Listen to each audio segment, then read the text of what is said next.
Thanks, everybody. Now, before I get started here, I just want to throw it out there that I'm pretty interactive. I'm going to ask you guys to answer some questions, raise your hands, thing like that. The last conference I was at probably had about 100 people in the room, all of which were developers, and I asked everybody, how many people are developers? And literally no one raised their hand. So do me a solid. We're going to ask some questions. I'd love it if you guys could raise your hands. So how many people in the room? I just want to get a feel of like who we are so I can figure out how to drive this presentation forward for you guys. How many of you guys are web-related developers, like HTML, CSS, JavaScript? Sweet. All right, how about just like Java? Also sweet.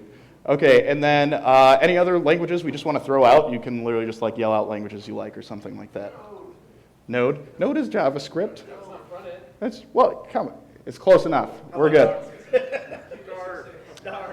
All right, so today we're going to be doing mobile app development with a superpowered platform with Ionic. Now that I know who you guys are, let's talk a little bit about me. My name is Matt Kremer. I'm the project lead on the Ionic Creator project, which we will talk about a little bit later in this presentation. I'm always on Twitter. You can find me at Matthew Kremer, and you can find me at mattkramer.com as well if you want to get a hold of me personally or like shoot me an email that I will maybe respond to. That's where you can find my contact information. Now, before we get into Ionic in general, I kind of want to walk you guys through a story, okay, about my struggle to get a Nintendo 64, okay? So when I was 8 years old, I walked up to my parents. I said, Mom, Dad, I want a Nintendo 64 for Christmas. And they looked at me, and they said, son, get a job. So my 8-year-old self here, not knowing how to get a job, how to get money, kind of just went about my way, ignored it, until a couple days later, my mother came up to me and said, I have a brilliant idea for you on how you can get it was like, I don't know, $170 to get your Nintendo 64. You're going to go to all the neighbors' yards, and you're going to pick up their dog poop. So Matt Kremer's Super Duper Pooper Scooper service was born. For $5 a week, I would go to your yard, pick up after your dog, leave it in a little bag on your porch, not light it on fire, and you would pay me $5. And it was great. I do not still do this, although we'll get to that in a minute a little bit more.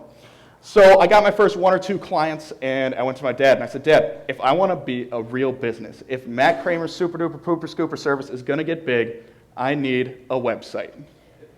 So I got like angelfire.com/wi3/business/pooper scooper or something ridiculous. I've tried to find it. I can't find it anymore. And that really, like back in the day, got me amped up about, I was putting bright red H1 tags, blink tags, marquees, animated GIFs of dogs pooping, and like that was the web back in 1998. It was very simplistic, but it got me excited for programming. Around this time, everybody wanted to build a website. The web was exploding, but we were still very, very simple, okay? No one could do anything complex. There was really not such thing as a dynamic website yet. Yet again, like, who remembers like under construction things? Like every single website had them, and that was it. That was like all the web was, right? And then the great 2006 happened. That's me. I bought my first car with money I made from when I was 8, picking up dog poop and reinvested. Paid off, got myself a Buick Regal, 1992. I've literally accidentally drove this off a 10-foot cliff once, and it survived. Great car. I'm debating buying one again. But also in 2006, we had a lot of crazy stuff happen. Okay, jQuery came out, and suddenly it was really easy for developers as a whole to make really dynamic websites. Okay, in 2006, we had things like Google Docs came out, Facebook came out, and this really dynamic content that enriched the web was born. Okay, so we took someone who in 1998, like around people in the room here, web developers, were you guys around like 1998? Were you doing web like early? Yeah, so like a good amount of people here. So we started out doing really simple things, okay? 2006 rolls around, and now we're doing really complex things. Like we got tools added to our toolbox that took us and made us stronger developers and let us move our careers forward, okay? 2009, some really crazy person decided, what if we take JavaScript and we throw it in the back end? So now you have a web developer going from under construction GIFs to fully dynamic websites to now we're back-end developers, right? And some crazy guy sitting over here, Brian, in 2011 or 2010 said, what if we take those people and we allow them to make mobile apps too? And PhoneGap was born. Also in 2011, Angular came out. The web evolves again. Backbone, Ember, like all these things are happening where our jobs are getting progressively and progressively more powerful. We started with a very simple skill set, and now we can do almost anything we want. Literally, 2012, technology came out where you can program robots with JavaScript, okay? So animated GIFs and marquee tags to we're literally programming robots with Johnny 5. Also in 2013, Ionic comes out. That's what this whole presentation is about. But as you can see, like, I really just want to drive the point home that the web has been around for over 20 years. Okay, our technology stack, HTML, CSS, JavaScript, has had a major evolution over those 20 years. But the thing is, we're not going anywhere. What we're doing is we're literally every major technology, robots for God's sakes, every major technology that comes out, we kind of inherit and say, let's make the web run on that. And we add to our own toolbox, to our own arsenal.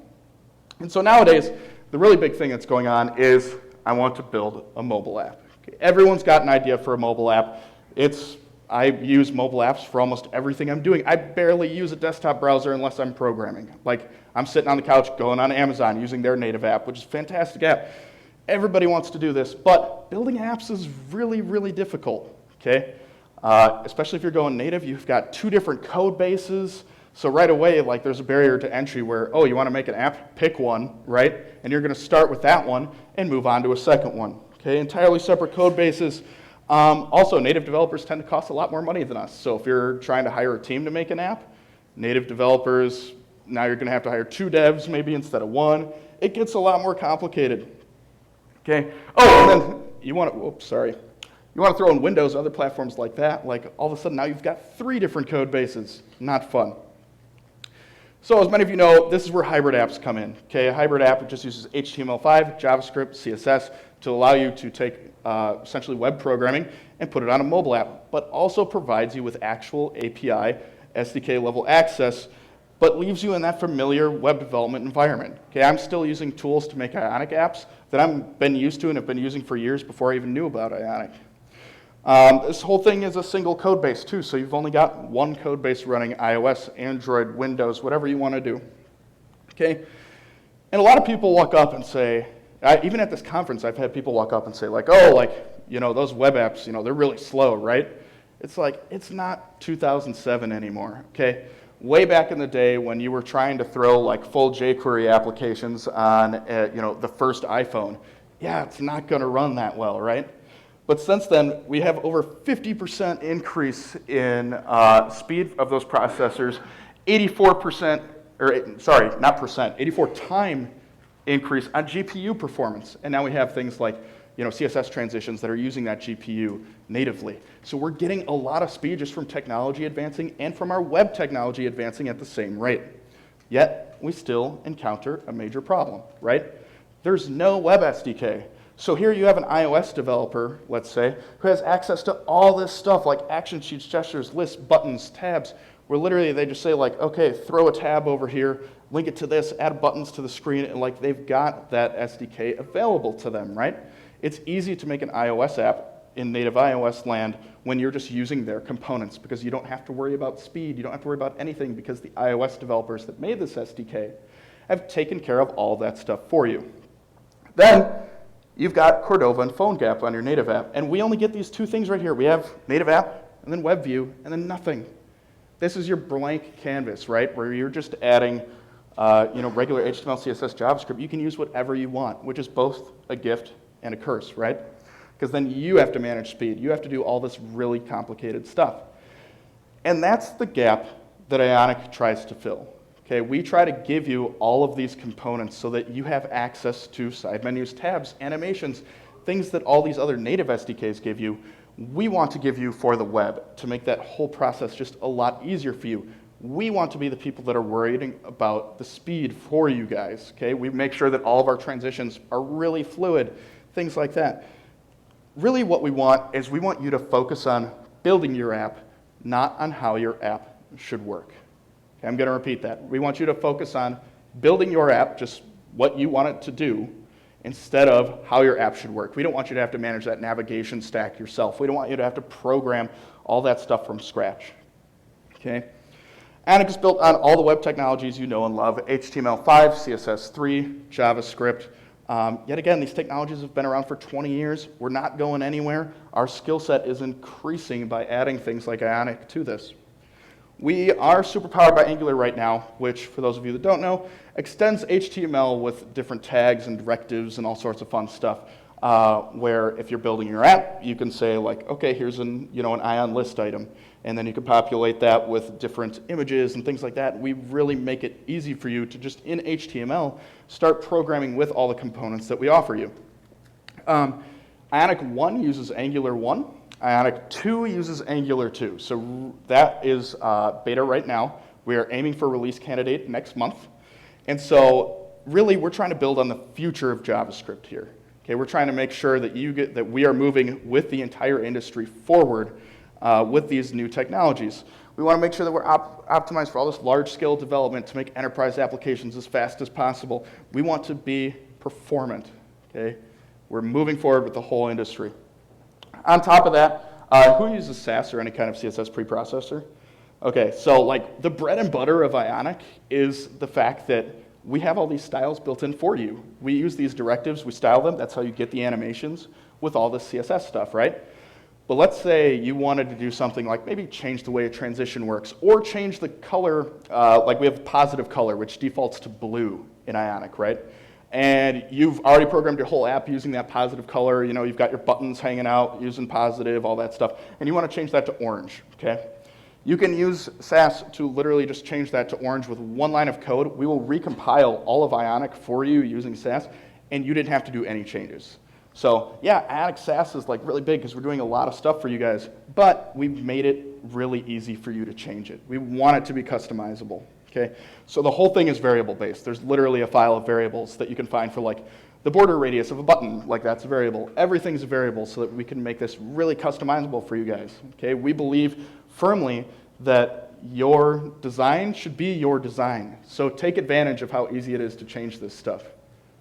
How about the document? There are so many variables, right? It's pretty good Yeah. documentation. The variables, literally, if you just open up the variables.js or variables.css file, like it's really easy to see how it's parsed out with comments, and a lot of the variables have been named like pretty longly, so you know exactly what it is. So it's really easy. So we've talked about all these pieces, right? How does it all fit together? Because we get a lot of questions like, okay, I want to use Ionic, but like, what about PhoneGap or what about Cordova? And it's important to note that this whole thing this is the stack of your Ionic app. Okay. We've got the native SDK layer at the bottom, which is like what allows access to geolocation, to the camera platform, all things like that. Cordova sits on top of that, which is what provides Angular access to all those native SDKs. Okay, so you're going to use the camera through Cordova from your Angular app. On top of Angular sits Ionic. Okay, that's all of the directives, the transitions. We work with UI Router to make sure all your pages work in Ionic 1.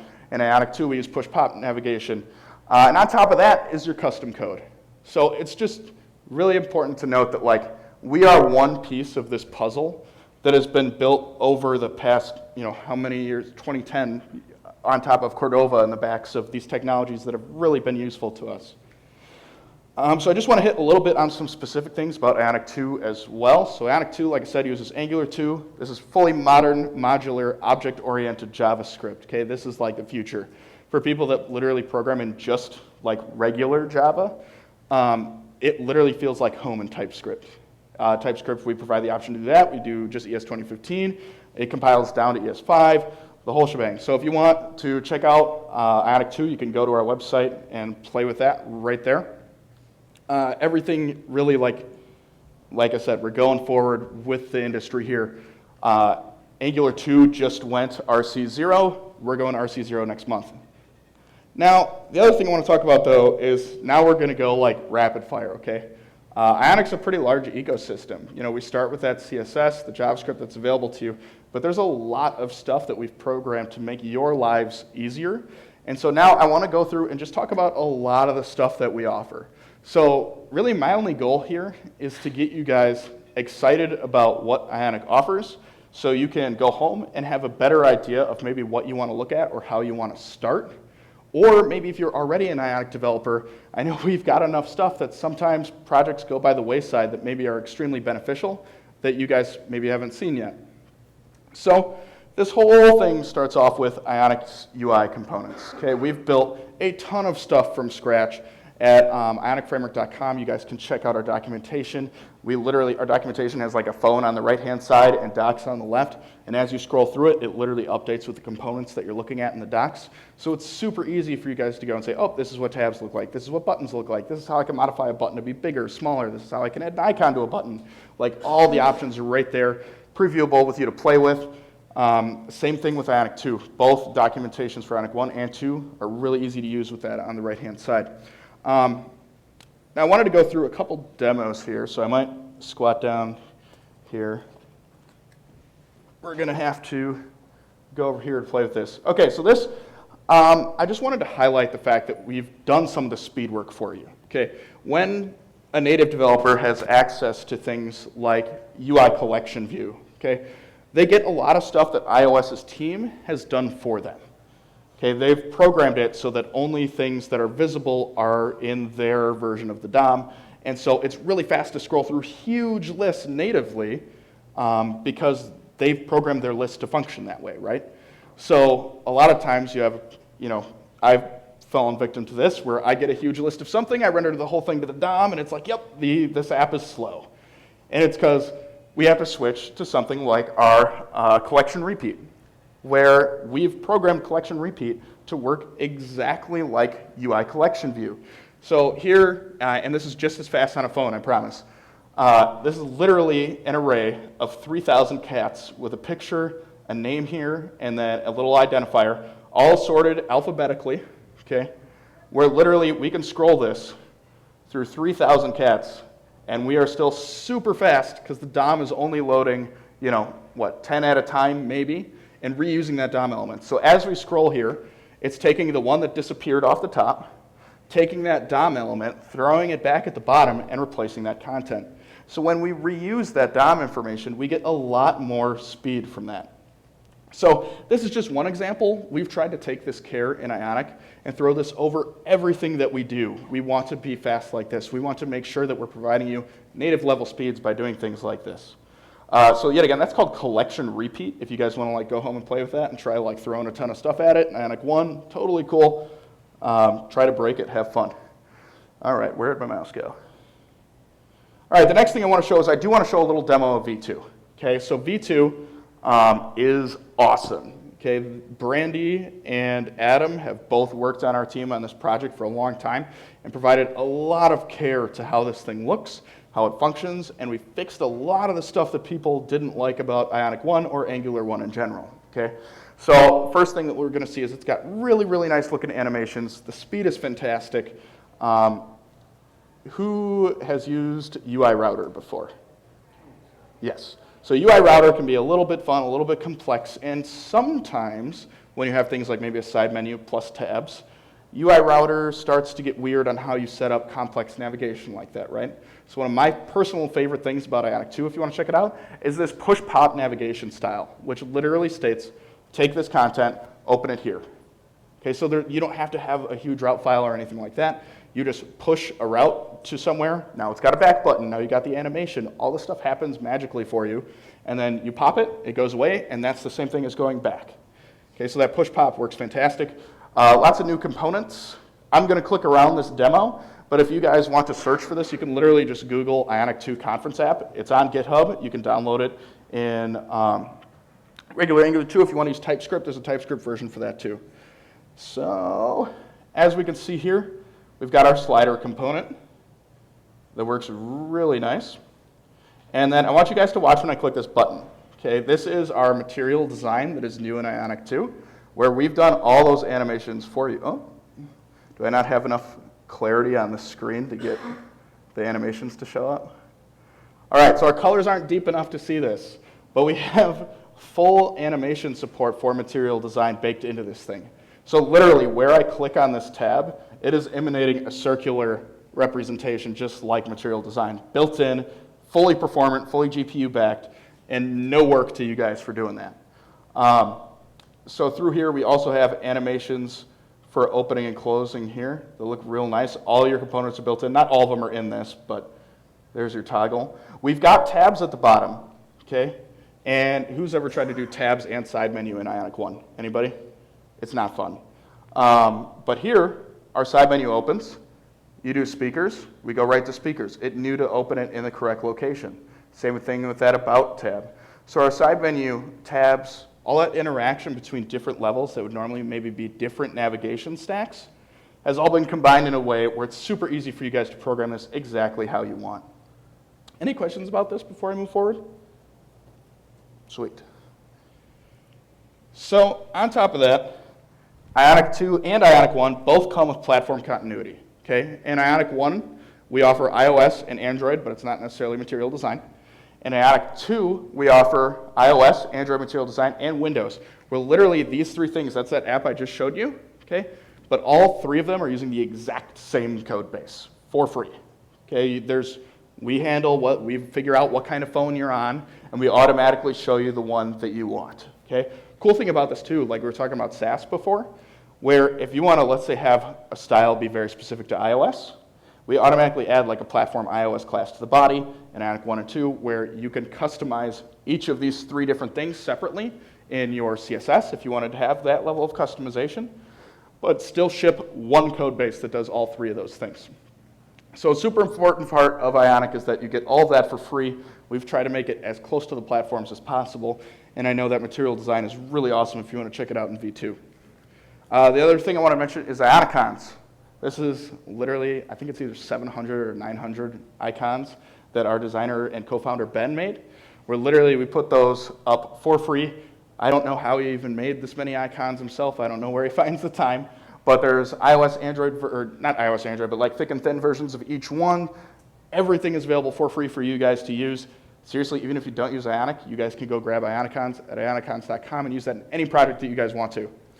Also important to note, the framework, completely MIT licensed. Okay, we are free to use. You guys can go use us in projects you charge for. You can do whatever you want. We do not care. It's open source. You can change it. You can modify it. Do whatever you'd like. Now, this whole thing is great, but it's not great if we don't have good tools surrounding our platform. So one of our primary objectives is to give you guys access to tools the way you like them and to make sure those tools function well. Who's used the Ionic CLI before? Or CLI? Sweet. So it's as easy as typing Ionic Start My App to get a project up and running locally after you set up your Ionic environment. And so literally you type that, it downloads a default project. We have side menu tabs, blank, like you can pick like a pre-made starter if you'd like. And it makes that up and running. All you have to do is cd into that directory, do Ionic serve, and that opens up in your browser like it's running on a phone, okay? Everything works great. Built into that is also emulating. So we have the emulator support directly from our command line if you want to pop that open in an emulator. Running it on a device also comes built in with live reload that watches literally everything. So if you change that SAS file and it recompiles down into the CSS, we detect that, reload the app for you. We want to make sure you can develop this as fast as possible.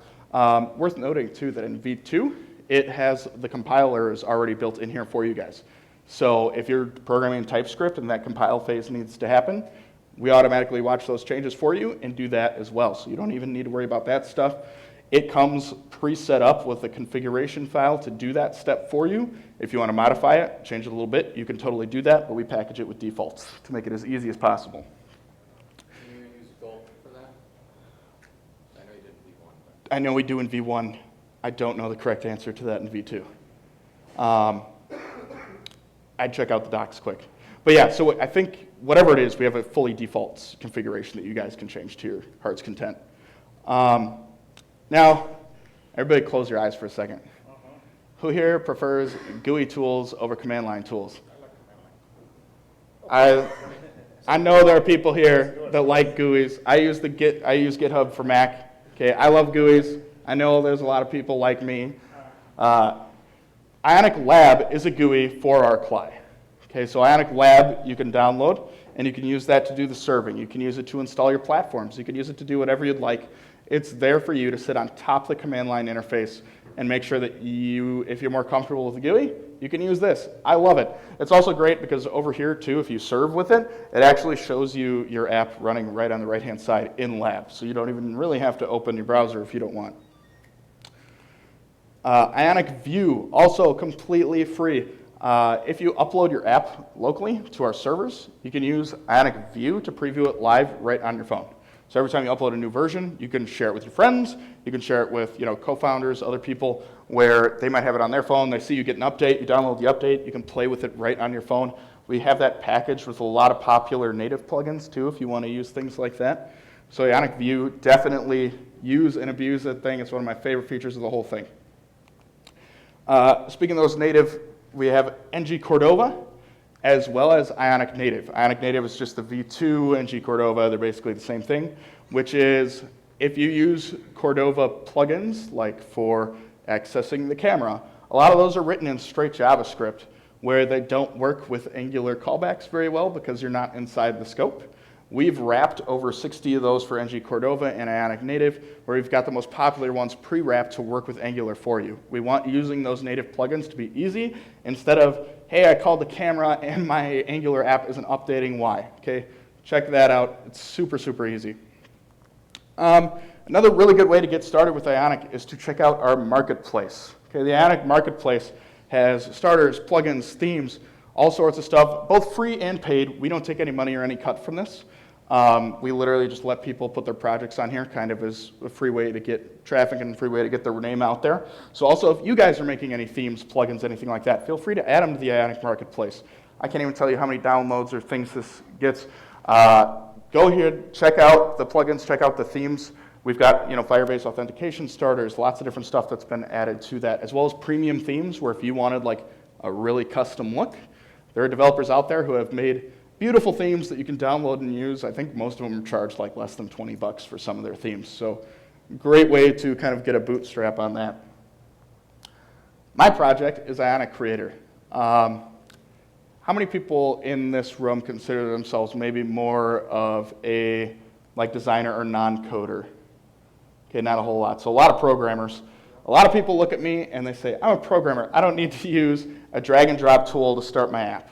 Why would I want to do drag and drop? That seems like, a lot of people say it's a kid's toy. They go back to the days of Dreamweaver, things like that. We've taken that all into account as we were working on Creator. So Creator is a drag and drop app builder built really for both designers and programmers. Okay? So this thing takes care of all your routing for you for View 1. So as you're linking buttons together and things like that, it's dynamically creating the routes file in the background for you.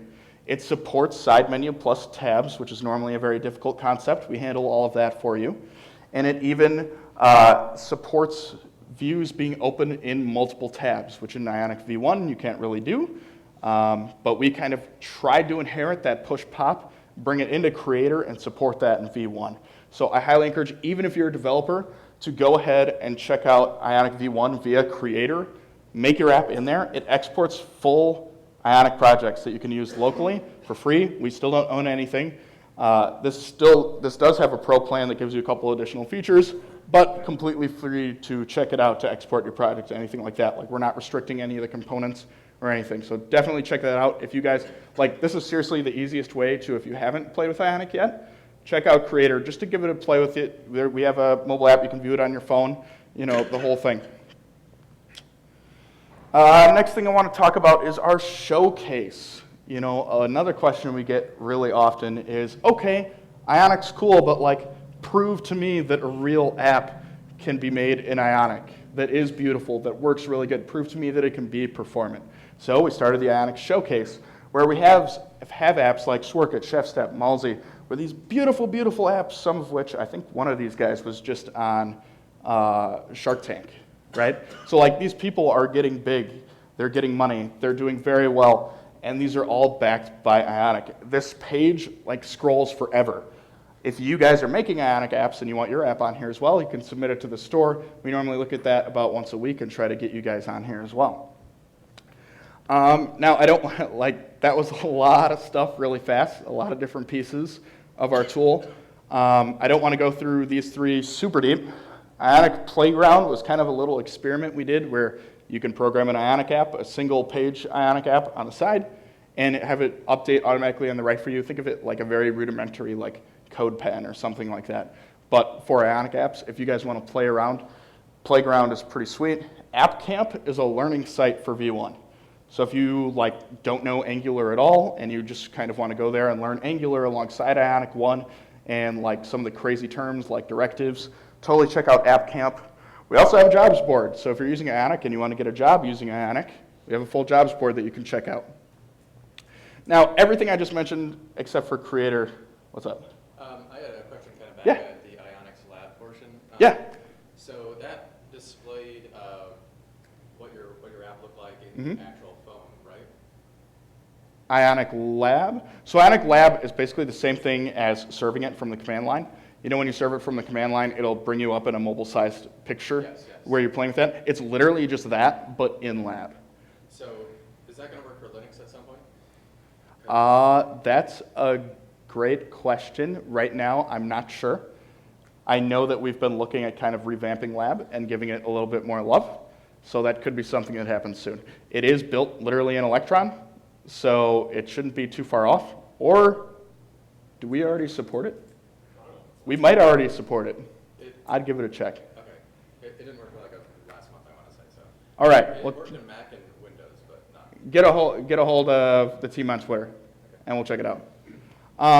So that all, except for Creator, everything I just talked about was like free, completely part of the team. Creator's got a free plan. I want to talk a little bit about our platform, just because this stuff really is used to make your life easier. We have very small plans if you want to get started. Right now it's in beta, so it's completely free for you guys to check out. We offer a lot of stuff in this. The first of which is the recently launched Ionic Authentication, which literally lets you take your mobile app and integrate with Twitter, Facebook, LinkedIn, like all this stuff. I think we even allow custom authentication if you want to hook that up, where this thing remembers state. So if you open up your app, it knows you're logged in automatically. Like that whole authentication layer is programmed for you. Who loves programming authentication? No one in the room, no hands should go up. It's the worst, it's one of my least favorite things to make. We try to make it super easy. On top of authentication, we also have push notification support. And both of those things work together. So push notifications, also not fun. You have to manage your device IDs, what user accounts they're associated with. You have to integrate with multiple platforms. All this not fun stuff. Ionic Push has made sure that we can do all of that. We are sending very, very large number of push through this platform every single day. It is built for enterprise usage. This thing is amazingly fast. It works great. Who here uses a Windows machine but wants to build an iOS app? All right, a couple people.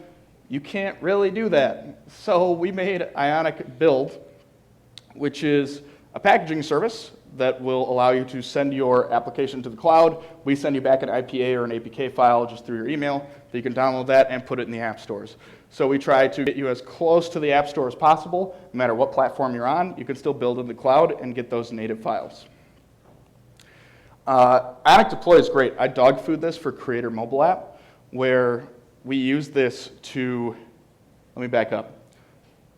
HTML, CSS, and JavaScript are all considered assets by the Android and iOS platforms. As an asset, you can dynamically change assets on your phone without going through the App Store process again. So normally you'd have to wait like 2 weeks to get your app updated.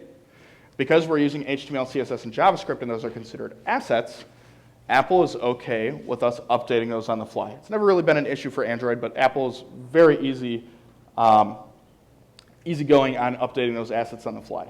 So we created a deploy service where from your local machine you can upload a new version of your app, okay, and say deploy this to all the phones that have my app installed. And those users will instantly on their phone get a message in your app that's saying update to the latest version. Click it. Automatically everything updates because most of your app is HTML, CSS, and JavaScript. You can change your features drastically, add new stuff all the time because you don't have to wait for the App Store anymore. Major bug fix, you can get out in an hour, which I've done before, instead of waiting 2 weeks for the Apple approval process. And it works on Android too, so you just don't have to resubmit, so it makes that super easy. Now, this whole thing has kind of been used, a lot of people still think, is this enterprise ready? We've got a lot of people already using Ionic on an enterprise level. I can't necessarily talk about specifically what they're using it for. We've got people using this for a lot of internal apps, some marketplace style apps, some inventory management stuff, but there are a lot of big companies already using Ionic locally. We've even got the Department of Veterans Affairs up there, and Harley-Davidson. I'm from Milwaukee. On top of that, we also have, man, the color on this is not good. We also have Ionic Enterprise, which comes with like SLA support and all those things that enterprise users want and love. Increased support, the ability for us to actually look at your code if you need help with your code and kind of get Ionic right for you.